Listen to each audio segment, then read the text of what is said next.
Hello again, in this installment of Spiritual Wisdom. This is one of my philosophical videos today, and great to all of you who follow me here. And if you've been here before, welcome back.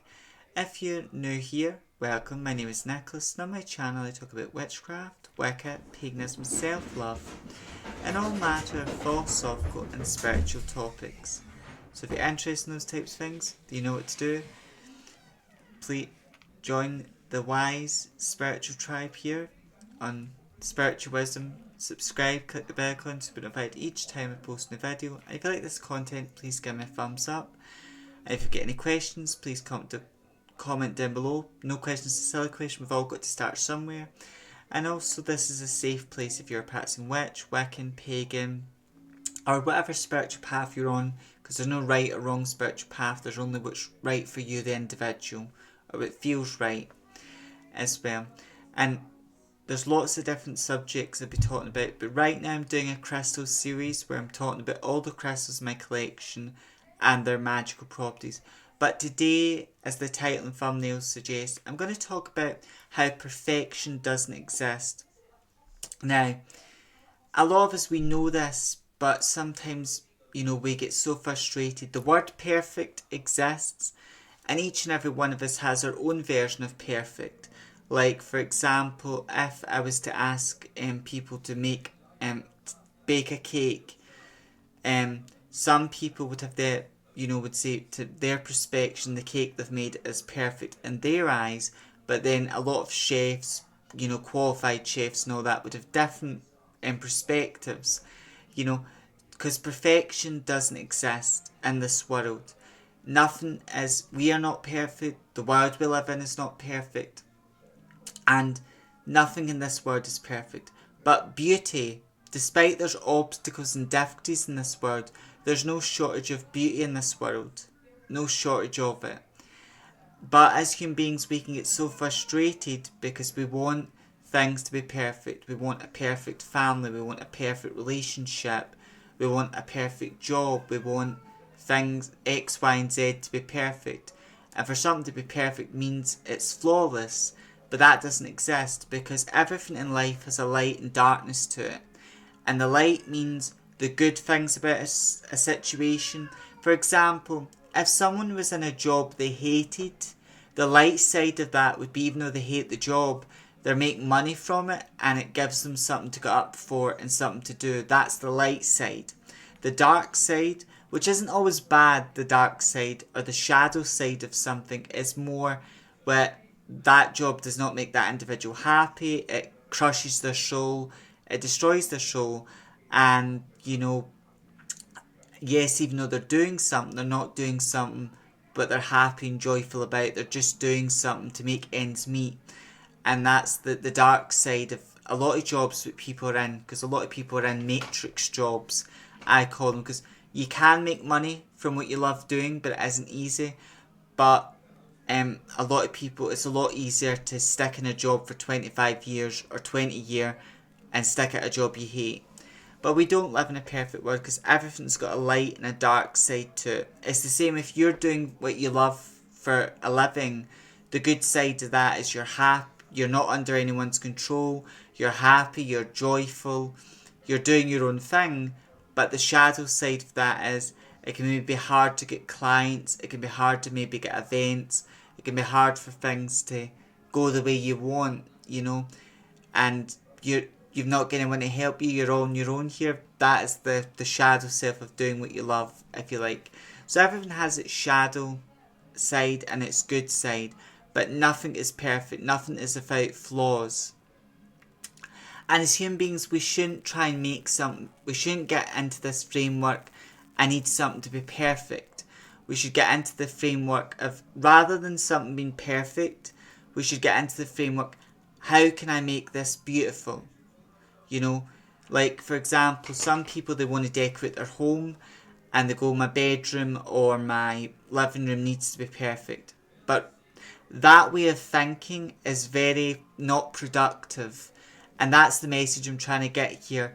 We want to let go of this idea that things need to be perfect and instead going, how can I make what I desire beautiful? Like if we're going to decorate our bedroom, How can you make your bedroom a beautiful place for you to relax in and rest in and sleep in?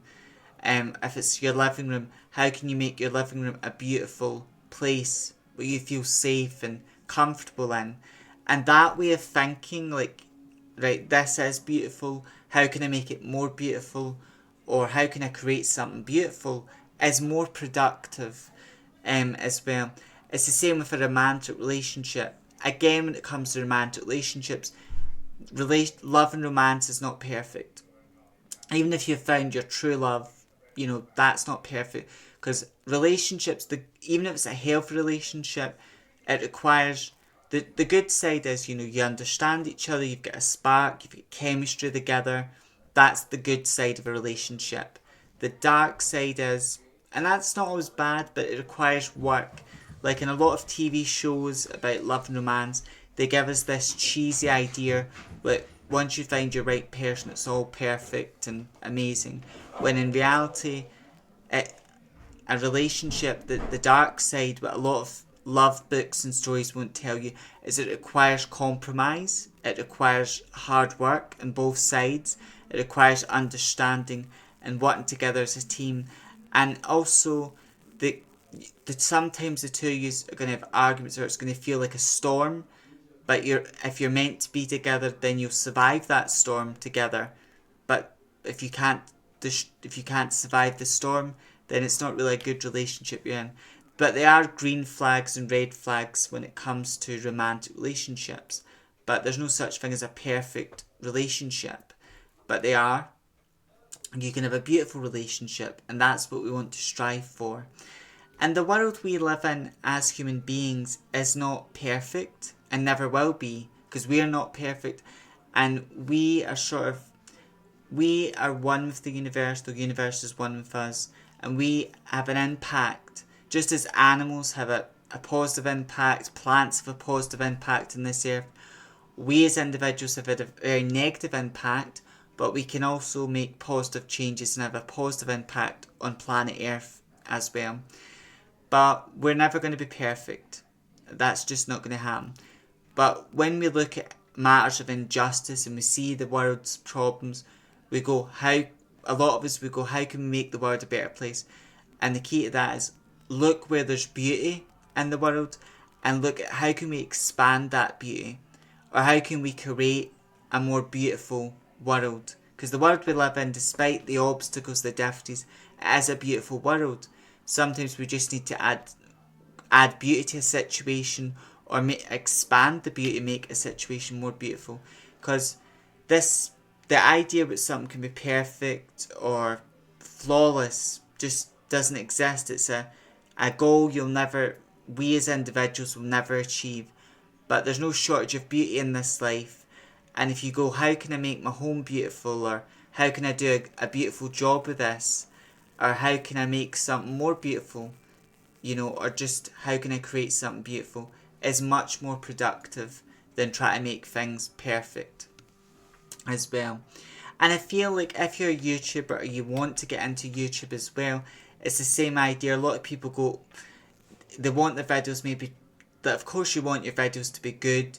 You want your audience to understand what type of videos you're doing, and you want it to make sense to your viewers, and you want it to inspire people, help people in their everyday life. That is a lot of us on YouTube, our intention. You want it to capture your audience, make sense to your audience. But a lot of people get into their head, oh, this video needs to be perfect. There can be nothing wrong with it. But that way of thinking is, and there's times where I thought like that, but it was not productive. So, and now what I look for is to make something beautiful and create something beautiful is where I put my mind and focus. And one of my goddesses who I work with is Goddess Aphrodite as well, and she taught me this, but I was a very creative person. Goddess Hecate also taught me this, but so did Aphrodite, but I was a very creative person, and to look at how could I make something beautiful and create something beautiful, not something perfect, And I think that is my message here. Don't try and make things perfect, because you're just wasting your time and energy. Instead, look at how can you make something beautiful, and how can you if there's beauty in something, how can you make it even more beautiful? How can you expand on that? Because I feel that's more productive. As always, I hope this helps. I hope it gives guidance, and this is one of my philosophical videos, which will be in my philosophy playlist as well. So until next time, stay safe, stay well, know that Spirit is always guiding with you, and also walk your spiritual path with pride. And if you're a practicing witch like me, stay witchy. May meet, may part, meet again, blessed be.